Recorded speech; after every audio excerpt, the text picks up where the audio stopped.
My name's Oscar. I'm 12. And I live in the kind of place where winter never really leaves you. The snow piles up, the air bites at your skin, and the silence feels heavier than the cold. School isn't any better.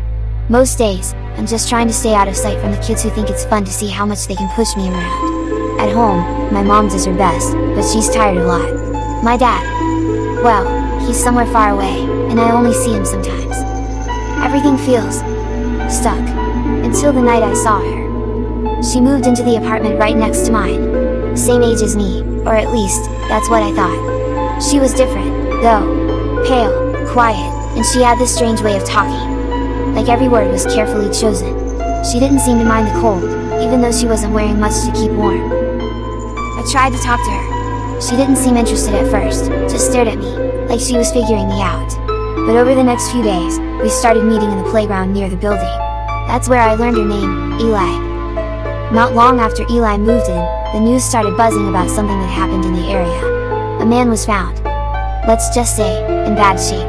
Then another person vanished. Everyone was on edge, but here's the thing, Eli never seemed worried.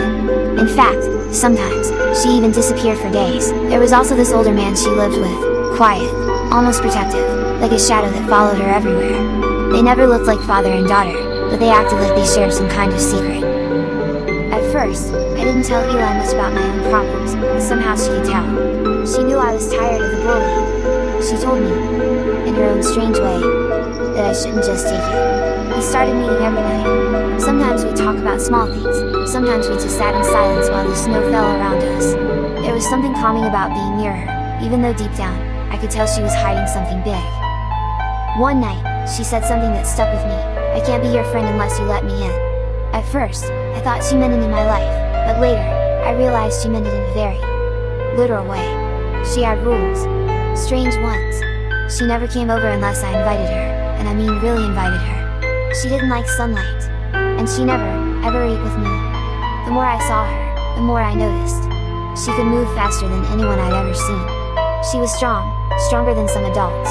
And her eyes, they weren't like anyone else's. I started putting the pieces together, but I wasn't sure I wanted the answer. Because even if I knew the truth, I wasn't sure it would make me walk away. The people in town were growing restless. More strange incidents happened. People were talking about locking doors, staying inside at night. Even my bullies at school seemed jumpier than usual. Meanwhile, I found myself defending Eli, not with my fists, but in my heart.